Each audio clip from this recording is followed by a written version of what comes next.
Hello, നമ്മൾ ഇന്നും Pokemon എക്സ്പ്ലനേഷനുമായിട്ട് വന്നത് എപ്പിസോഡ് 14. അപ്പോൾ നേരെ വീഡിയോ നോക്കാം. വീഡിയോ മുമ്പ് ചാനൽ സബ്സ്ക്രൈബ് ചെയ്യുക, വീഡിയോ ലൈക്കും ചെയ്യുക. അതുപോലെ ഇതിൻ്റെ ബാക്കി എപ്പിസോഡ്സ് കണ്ടില്ലെങ്കിൽ പ്ലേലിസ്റ്റ് ലിങ്ക് ഞാൻ ഡിസ്ക്രിപ്ഷൻ ബോക്സിൽ കൊടുക്കാം. അങ്ങനെ 2 ആഴ്ചയ്ക്ക് ശേഷം അവർ വെർമീല സിറ്റി കണ്ടുപിടിച്ചു. വെർമീല സിറ്റിയിലെ മിസ്റ്റേക്കും ബ്രോക്കനും ഓരോ ആവശ്യങ്ങളുണ്ടാവും. എന്നാൽ ആഷിൻ്റെ ആവശ്യം ഇവിടുത്തെ ജിം ലീഡറെ കണ്ടുപിടിക്കുക. ആശ അങ്ങനെ ജിം ലീഡറെ കണ്ടുപിടിക്കാൻ പോകുമ്പോൾ ആ ബ്രോക്ക് പറയും അവിടെ നിൽക്ക്. അപ്പോൾ പീക്കാച്ചൊക്കെ വളരെ ക്ഷീണിച്ചിട്ടുണ്ടാവും. മതിയായിരിക്കും ഭക്ഷണം കഴിച്ചിട്ട് 3 ദിവസമായി. അത് തന്നെ ആയിരിക്കും ഇതിന് കാരണം. അങ്ങനെ 14ാമത്തെ എപ്പിസോഡിൻ്റെ പേര് പറയും ഇലക്ട്രിക് ഷോ ഡൗൺ. പീക്കാച്ചുവിനെ അങ്ങനെ നെക്സ്റ്റ് ജോയിൻ്റെ കയ്യിൽ കൊടുക്കും ആശും കൂട്ടുകാരാണെങ്കിൽ ആ നെക്സ്റ്റ് ജോയിനെ അത്ഭുതത്തോടെ നോക്കും. എനിക്കറിയാം നിങ്ങളെന്താ എന്നെ ഇങ്ങനെ അത്ഭുതത്തോടെ നോക്കുന്നതെന്ന്. എൻ്റെ ഫസ്റ്റ് കസിൻ വർക്ക് ചെയ്യുന്നത് പീറ്റർ സിറ്റി പോക്കിമോൻ സെൻറ്ററിലാണ്. 2ാമത്തെ കസിൻ വർക്ക് ചെയ്യുന്നത് വെറേഡിയൻ സിറ്റി പോക്കിമോൻ സെൻറ്ററിലാണ്. അപ്പോഴൊരു കുട്ടി അത്യാവശ്യമുണ്ടെന്ന് പറഞ്ഞ് ഒരു പോക്കിമോനെയും കൊണ്ടുപോവുക. ആ പോക്കിമോൻ ഏതോ വലിയ പോക്കിമോൻ ഡിഫീറ്റ് ചെയ്തതാണ്. ആ റാറ്ററിനെ കണ്ടിട്ട് തീരെയും വയ്യാന്ന് തോന്നുന്നു. എന്തോ സംഭവിച്ചിട്ടുണ്ട്. ഈ മാസം 15ാമത്തേതാണ് ഇങ്ങനെ വരുന്നത്. ഇവരൊക്കെ ഡിഫീറ്റ് ആയത് വെർമീലിയൻ ജിം ലീഡറിനോടാണ്. ആശു പറയും അവൻ നല്ലൊരു ട്രെയിനറാണല്ലോ. മിസ്റ്റി ചോദിക്കും നീ അപ്പോത്തിന് പേടിച്ചോ? അങ്ങനെ ഓരോ കാര്യം പറഞ്ഞ് ആശു മിസ്റ്റിയും അടിയാവും. അപ്പോൾ നെക്സ്റ്റ് ജോയ് വന്ന് പിടിച്ചു വെക്കും. അപ്പോഴായിരിക്കും ഒരു സിഗ്നൽ വരിക. അപ്പോൾ നെക്സ്റ്റ് ജോയ് പറയും ആശു നിന്റെ പോക്കിമോനൊക്കെ ശരിയായിട്ടുണ്ട്. ഓരോ പോക്കിമോനെ കൊണ്ടുവരുന്ന കണ്ട് പീക്കാച്ചു പറയും ഞാൻ വരുന്നില്ല ജിം ലീഡറെ ബാറ്റിൽ ചെയ്യാനെന്ന്.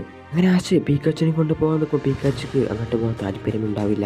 അങ്ങനെ ആശും കൂട്ടുകാരും ആ ജിം ലീഡറെ അടുത്തെത്തും. കുട്ടിയാണോ എന്നെ വെല്ലുവിളിച്ചത് പോക്കിമോൻ ബാറ്റിലിന് വേണ്ടി? ഞാനൊരു കുട്ടിയല്ല, എൻ്റെ പേര് ആഷ് കേജ്. ആയിരിക്കും അയാൾ പീക്കാച്ചിനെ കാണുക. ഇങ്ങോട്ട് നോക്ക്, ഇതൊരു കുട്ടീൻ്റെ ഇപ്പോൾ ഒരു കുട്ടി പോക്കിമോനും. എൻ്റെ പീക്കാച്ചിനെ കളിയാക്കണ്ട. അപ്പോഴായിരിക്കും അയാളടുത്തിൻ്റെ പോക്കിമോൻ എടുത്തെറിയുക. അതിൻ്റെ ഉള്ളിൽ നിന്ന് റൈച്ചോ എന്ന പോക്കിമോൻ വരും. എന്ന് വെച്ചാൽ ഇവോൾവ്, പീക്കാച്ചിൻ്റെ ഇവോൾവ് വെർഷൻ. റൈച്ചും പീക്കാച്ചും തമ്മിൽ ബാറ്റിൽ ആരംഭിക്കും.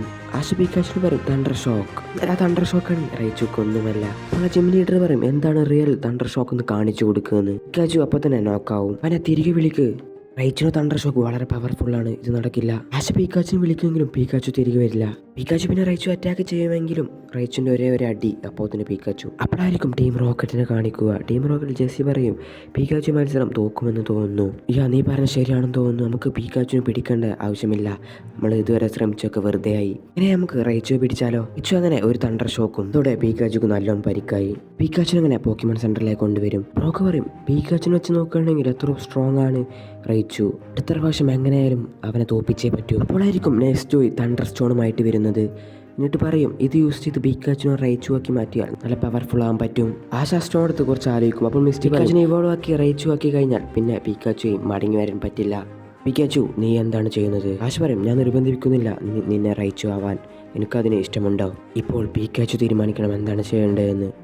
പീക്കാച്ചു റൈച്ചുമായി മാറിക്കഴിഞ്ഞാൽ നല്ല സ്ട്രോങ് ആവും. പീക്കാച്ചു ആ സ്റ്റോണ് വാലുകൊണ്ട് തട്ടിക്കളയും. എന്നിട്ട് പീക്കാച്ചു കുറച്ച് കാര്യം പറയും. ഇത് കേട്ട് മിയാവത്ത് കരിയും. പീക്കാച്ചു പറയാണ് പീക്കാച്ചു റൈച്ചുമായി മാറുന്നില്ല. പീക്കാച്ചു നീ തന്നെ റൈച്ചുയെ തോൽപ്പിക്കണം. നാശ് നിനക്ക് നിന്റെ ഐഡിയ മാറ്റിക്കൂടെ? നീ വേറെ അധികം പോക്കിമോനെ യൂസ് ചെയ്ത് നോക്ക്. ശരിയാ, പക്ഷെ അത് നടക്കില്ല. പീക്കാച്ചു തന്നെ റൈച്ചുവിനെ പരാജയപ്പെടുത്തും. പീക്കാച്ചു റെസ്റ്റ് എടുക്കുന്ന സമയത്ത് ബ്രോക്ക് ഒരു ഐഡിയ പറഞ്ഞു കൊടുക്കും. പീക്കാച്ചു ആശും ഹോസ്പിറ്റലിൽ നിന്ന് ഇറങ്ങും. പീക്കാച്ചു നമ്മുടെ ലക്കി സ്റ്റാർ ദാ ഇന്ന് തിളങ്ങുന്നത് കണ്ടോ? പീക്കാച്ചുനെങ്കിൽ ഒന്നും മനസ്സിലാവില്ല. അപ്പോൾ മിസ്റ്റി എന്ന് പറയും എവിടെ? ഞാനൊന്നും കാണുന്നില്ലല്ലോ. ഈ ഉച്ച സമയത്തും സ്റ്റാർ ഉണ്ടാവുമോ?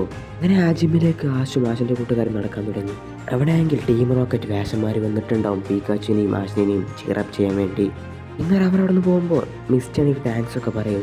അങ്ങനെ ആ ജിം ലീഡർ പറയും ഞാൻ വിചാരിച്ചു നീ പീക്കാച്ചിനെ ഇവോൾവ് ആക്കി റൈച്ചു ആക്കി മാറ്റിയിട്ടുണ്ടാവുമെന്ന്. അത് തുടക്കം തന്നെ പീക്കാച്ചുക്ക് നല്ലോണം കിട്ടും റൈച്ചുവിൻ്റെ കയ്യിൽ നിന്ന്. റൈച്ചു ആണെങ്കിൽ റൈച്ചുവിനെ ബോഡി മൊത്തം യൂസ് ചെയ്ത് പീക്കാച്ചുവിനെ ആക്ടിവിക്കും. അങ്ങനെ 2ാമത്തെ ഒരു ചെയ്യാൻ ശ്രമിക്കുമ്പോൾ പീക്കാച്ചു അവിടെ നിന്ന് മാറി നിൽക്കും. അങ്ങനെ പീക്കാച്ചു ആശ പറയും അജിലിറ്റി അറ്റാക്ക് എന്ന് പറയും. ഈ അറ്റാക്ക് യൂസ് ചെയ്യുമ്പോൾ പീക്കാച്ചുവിനെ തൊടാൻ പോലും റൈച്ചു കിട്ടുന്നില്ല. ഇതാലേ ബ്രോക്ക് നിനക്ക് പറഞ്ഞു തന്നത്. റൈച്ചുക്ക് ഒരിക്കലും സ്പീഡ് അറ്റാക്ക് ചെയ്യാൻ കഴിയില്ല, എന്നാൽ പീക്കാച്ചുക്ക് അത് കഴിയും. റൈച്ചുക്ക് പീക്കാച്ചു ഒന്ന് കാണാൻ കൂടി പറ്റുന്നില്ല. അവസാനം റൈച്ചു ഒരു തണ്ടർ ഷോക്ക് അടിക്കും. ഇതിലെ ഗ്ലാസ് ഒക്കെ പൊട്ടും. അങ്ങനെ ഈ കളി അവസാനിച്ചു. റൈച്ചു തണ്ടർ ഷോക്ക് യൂസ് ചെയ്തപ്പോൾ പീക്കാച്ചുക്ക് ഒന്നും പറ്റിയിട്ടില്ലായിരുന്നു. പീക്കാച്ചു അതിന്റെ വാല് തറയെ കുത്തി ആ ഷോക്കൊക്കെ ഒഴിവാക്കി. റൈച്ചുനോട് പിന്നെ തണ്ടർ ബോൾട്ട് യൂസ് ചെയ്യാൻ പറയും. പക്ഷെ റൈച്ചുക്ക് അത് കഴിയൊന്നുമില്ല. അവസരത്തിൽ പീക്കാച്ചു 2 അറ്റാക്ക് അതിലൂടെ റൈച്ചു ഡിഫീറ്റ് ആവും. എനിക്കിത് വിശ്വസിക്കാൻ പറ്റുന്നില്ല. നമ്മളത് ചെയ്തു പീക്കാച്ചു, അടിപൊളി. അങ്ങനെ ആശിന്റെ 3ാമത്തെ ബാഡ്ജായ തണ്ടർ ബാഡ്ജും കിട്ടും. നല്ല വിജയം ആശ്, നീ ഒരു കുട്ടിയല്ല എന്ന് തെളിയിച്ചു. എനിക്കിപ്പോൾ കുറേ സ്റ്റാറിനെ കാണാൻ കഴിയുന്നുണ്ട്. പീക്കാച്ചു വളരെ സ്പെഷ്യലാണ്. ശരിയാ. പിന്നെ ആശനും പീക്കാച്ചിനും തണ്ടർ ബാഡ്ജും കിട്ടിക്കഴിഞ്ഞു.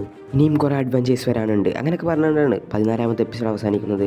അപ്പോൾ നമ്മൾ വീഡിയോ വീഡിയോ സബ്സ്ക്രൈബ് ചെയ്യുക, വീഡിയോ ലൈക്ക് ചെയ്യുക.